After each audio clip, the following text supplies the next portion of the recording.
Ito ang ating day 4 sa ating pagtitinda.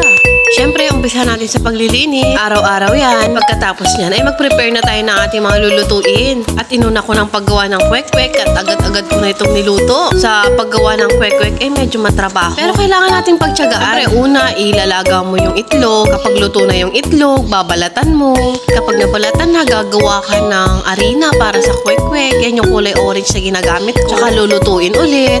At wala namang madaling trabaho sa ngayon. Ang lahat ay pinaghihirapan, pinagsusumikapan, pinagtsatsagaan. Sa araw-araw na ginagawa, syempre masasanay din tayo. Huwag lang tayo maging mareklamo sa buhay.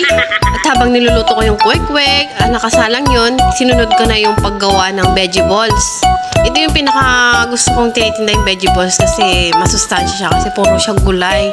Ang sarap kayang itinda kasi nakikita ko yung mga bata, kinakain talaga nila. Hindi nila alam na gulay yung nasa loob nito. Yung ibang mga nanay, hirap sila magbakain ng gulay sa mga anak nila. Naman nito, merong repolyo, carrots, sayote. Kaya hanggang dito na lang muna ang aking video. Kung nagustuhan mo ang video na to, huwag mong kalimutang i-like, i-share, follow ang aking Facebook. Salamat sa panonood!